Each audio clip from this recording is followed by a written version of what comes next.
Le Festival international de danse contemporaine du CDC Toulouse-Midi-Pyrénées a fait sa soirée d'ouverture avec Bruno Ben, compagnie Beauchamp. Le duo avec Adeline Lerme a pour titre Figure non obligée. C'est le patrimoine et l'histoire de la danse qui branche Ben. Il nage comme un poisson dans les eaux baroques. Quelque chose de délicat et courtois, un art disparu, ici recréé, revu, revisité, régénéré peut-être, néo-baroque.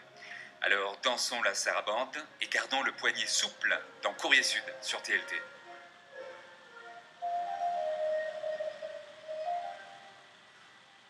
Bonsoir Bruno Ben. Bonsoir. Le poignet souple, c'est un mouvement très gracieux. Est-ce que c'est un mouvement codifié? Oui, alors en fait, à l'époque baroque, les danseurs, les courtisans, les personnes qui pratiquaient la danse baroque avaient des costumes très importants.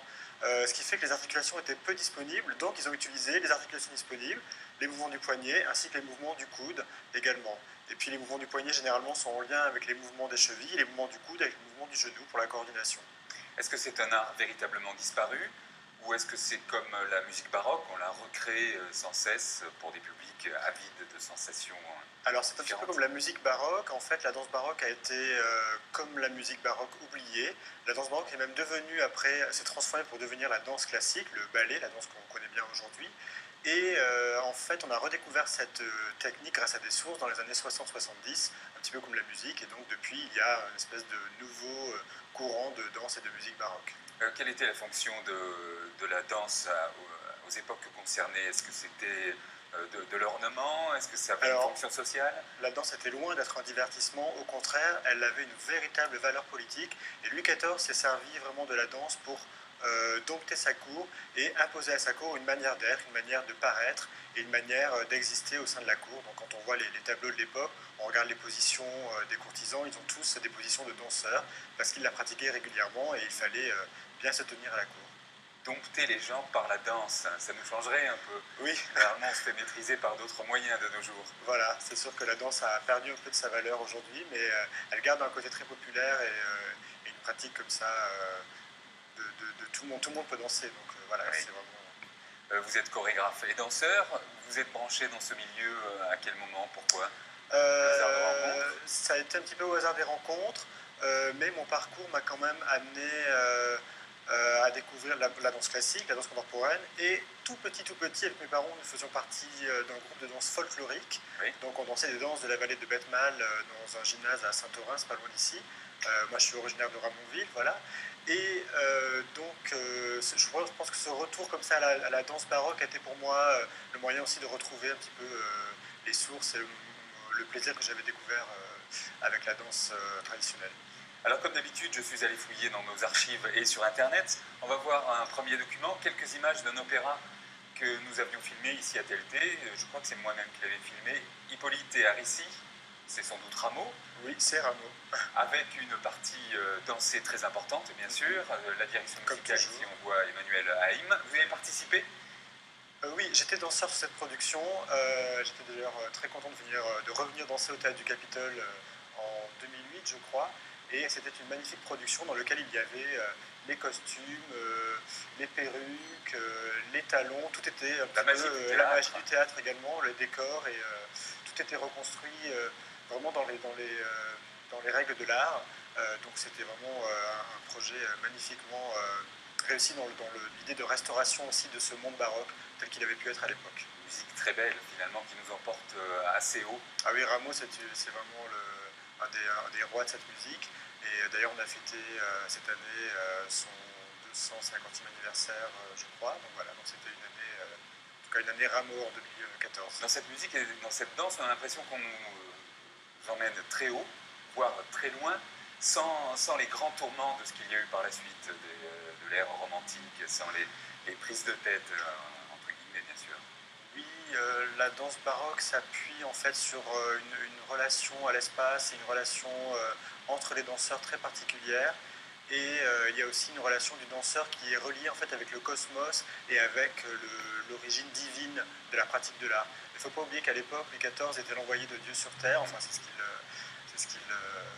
c'est comme ça qu'il se présentait, et donc il se représentait lui-même en divinité dansant sur scène. Voilà, donc il y avait un côté comme ça magique et très divin dans cette pratique. Peut-être faudrait-il retourner à ce genre de Oui, choses, hein, ça de la serait, poésie en ça toute serait chose, même dans intéressant, le pouvoir. bien sûr, De la magie et de la poésie, bien sûr. sans vouloir être royaliste. Quelques extraits de Que ma joie demeure. Vous avez travaillé sur ce projet également. Oui. Alors, Comme je demeure est une pièce emblématique de Béatrice Massin, avec laquelle nous avons fait à peu près 150 représentations, ce qui est très rare pour une pièce de danse baroque. Et cette pièce a été le point de départ du travail de Béatrice Massin, avec qui je travaille maintenant depuis 10 ans, de dire, voilà, j'enlève le décorum baroque, j'enlève les perruques, je garde une stylisation du monde baroque, et je mets aussi des couleurs vives, rouges, comme vous voyez à l'écran, et d'un seul coup, le corps du danseur devient non seulement un corps qui vient raconter une histoire, mais par l'abstraction de la danse et par le travail sur les figures et sur la musicalité, amener une véritable joie et un véritable plaisir de danser baroque. Voilà. C'est amusant, l'autre jour j'ai fait le portrait de Valerio Mangianti, qui est danseur, premier soliste au Ballet du Capitole. Il m'a dit que son seul souhait dans la vie et dans son métier, c'était de vouloir raconter une histoire. C'est important? Alors, je pense que raconter des histoires, c'est important, mais la danse a cette faculté de pouvoir laisser la possibilité au public aussi de se raconter sa propre histoire. Ouais. Voilà, donc les deux sont intéressants, mais je pense que le public peut aussi trouver son propre imaginaire dans les spectacles. The Witches sont des sorcières. Regardez ce document. Vous avez participé à ce spectacle également, je crois, en tant que metteur en scène, chorégraphe? Oui, c'est un des premiers spectacles que j'ai mis en scène et chorégraphié. C'était une commande de cet ensemble de musique en scène. Ils voulaient danser et ils voulaient également mettre en mouvement la musique et la danse de la Renaissance plutôt de cette époque-là. Oui. Et ça a été une véritable collaboration et je dois dire que la collaboration avec les musiciens est un travail qui est extrêmement baroque, puisqu'à l'époque, les danseurs et les musiciens étaient les mêmes personnes. Ah oui? Donc, il n'y avait pas de séparation comme ça entre les métiers. Donc, c'est vrai que nous, retrouver cette essence du travail de la danse avec de la musique intimement liée comme ça, comme nous le faisons maintenant depuis que j'ai créé la compagnie, c'est un travail qui m'intéresse beaucoup. Voilà. Et les musiciens sont des corps musicaux par essence. Enfin, voilà, ils ont une façon de bouger qui est de toute façon induite par le rythme qu'ils ont de la musique qu'ils peuvent jouer. Il y a des pulsations sans doute, mais voilà. Le corps bouge, mais en même temps il faut jouer avec une technique très difficile d'un instrument. Oui, alors c'est vrai que pour les... je veux dire, Jimi Hendrix le faisait, mais ouais. de la même façon. En ce qui concerne les witches, ce sont des gens qui font de la musique vraiment traditionnelle, donc ils sont habitués aussi à bouger, à animer des balles, à animer comme ça des choses dans lesquelles ils sont déjà mis en jeu dans leur corps, et pas uniquement assis à interpréter une musique comme c'est le cas lors d'un concert. Ce sont des formes populaires alors? Oui, tout à fait. Au sens, oui, le peuple est convié à la fête. Voilà, c'est ça. Ouais. Et ça vous intéresse, ça? Bien que vous jouiez, là, l'inauguration de la soirée d'ouverture du CDC, c'est une atmosphère de spectacle. Bien sûr, oui. Mais c'est vrai que couper cette séparation entre justement la scène et la pratique amateur et la pratique du plaisir, en tout cas, c'est quelque chose qui m'intéresse, puisque moi j'anime des balles régulièrement dans lesquelles on fait danser les gens baroques, mais on ne fait pas uniquement des danses baroques, on fait aussi des Madison, des choses comme ça, mais sur de la musique baroque, ce qui fait que les gens arrivent à aussi entendre cette musique et danser dessus, se faire plaisir avec cette musique. Un extrait maintenant de ce que vous proposez pour le Festival international du CDC, avec toujours ce poignet délié que vous avez expliqué pourquoi tout à l'heure. Ces figures non obligées, que signifie ce titre? Alors en fait, quand on regarde ces danses baroques, il y a plusieurs formes de danse, dans le menuet qui était l'une des formes reines de cette époque, et dans le menuet, il y a, c'est toujours un même pas qui se passe, un pas qui est coulant, voilà. Et dans ce menuet, il y a des figures qui sont obligées, c'est-à-dire il y a le moulin à la main droite, qui est donc un moulin avec sa partenaire à main droite, le moulin à main gauche, le moulin à deux mains, également le carré à gauche. Enfin, ce sont différentes figures comme ça qui sont obligées que le couple doit exécuter pour pratiquer cette danse. Et donc les figures non obligées étaient une façon de dire, voilà, on s'affranchit de ce répertoire, on s'en sert, mais on le revisite autrement et d'un seul coup, on prend les libertés qui n'étaient pas prises à l'époque. Et alors quel genre de liberté? Vous ajoutez des mouvements? Déjà, on ajoute des mouvements, on enlève le côté complètement frontal et le côté complètement symétrique de cette danse. Voilà, et également, on joue avec cette image du couple royal qui peut être à la fois qui participe à la fois à ce bal et qui est à la fois spectateur de ce bal. Donc on est à la fois ce couple-là, puisque nous sommes deux danseurs. Et surtout, la grande idée, c'était d'enlever vraiment tout le décorum baroque et de garder uniquement un carré dessiné au sol, qui délimitent l'espace de danse, 2 fauteuils qui sont en plexiglas mais qui sont avec une forme baroque, qui donnent comme ça l'image du couple royal qui regarde le bal. Et puis après, ça a été l'idée de prendre des libertés avec ce répertoire. En fait, il y a eu un gros travail de recherche pour recréer les danses de l'époque, qui ont été notées par un système de notation d'écriture de la danse à l'époque. Voilà.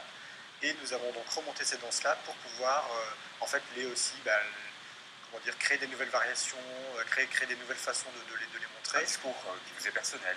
Oui, c'est un discours qu'on développe maintenant depuis 3 ans avec la compagnie Beauchamp. Voilà, c'est de dire comment s'approprier ce répertoire et le rendre actuel pour un public d'aujourd'hui. Mais vous revenez vers une forme de beauté ou de courtoisie ou de délicatesse qui a disparu dans la plupart des arts aujourd'hui. En fait, voilà, je m'attache par contre à garder comme ça cette spécificité de la danse baroque, c'est-à-dire un travail sur la légèreté, sur la finesse du travail de bas de jambe, oui, et sur cette extrême finesse du rapport qu'il y a entre la danse et la musique. Voilà, les deux écritures sont intimement liées, et ça c'est un travail qui est vraiment intéressant à creuser. Les rapports entre les êtres également, alors, les hommes et les femmes. Oui, en danse baroque, justement, l'homme et la femme se touchaient à peine par le bout des mains. Et il n'y avait pas, comme on retrouve maintenant en danse classique ou en danse contemporaine, un rapport très serré entre les corps. Voilà, il y avait un espèce de rapport comme ça où chacun restait dans sa bulle et dans son cosmos en fait. Et ouais, on n'intégrait pas trop le cosmos. Mais les costumes aussi, la dame avait une traîne, le monsieur avait un habit assez lourd et assez imposant quand même. À distance, voilà, voilà, ce volume-là était important et le volume du corps devait avoir sa place, bien sûr. Là, vous trouvez une forme de pureté. À quoi ça sert tout ça dans le chaos dans lequel nous sommes plongés? C'est la question rituelle de cette semaine et pour les jours à venir. Mais vous n'êtes pas obligé de répondre parce que... Je pense que et j'anime beaucoup d'ateliers dans des écoles, dans des collèges, dans toutes sortes d'institutions. Et je pense qu'il est important, par la pratique du faire ensemble, de montrer qu'ensemble on peut vraiment créer des choses et qu'il faut comme ça. Et la danse vraiment amène ça, c'est-à-dire ce côté, voilà, on fait ensemble, on partage quelque chose, on partage un mouvement, un rythme. Et ça, c'est quelque chose, je pense, qui peut nous apporter beaucoup pour vivre tous ces événements qui ont été très difficiles, je l'avoue, ces derniers temps. Merci, vous vous appelez Bruno Ben, on peut vous retrouver sur internet à la soirée d'ouverture du festival du CDC et ailleurs. Donc nous avons appris que vous êtes de Ramonville. Voilà, exactement.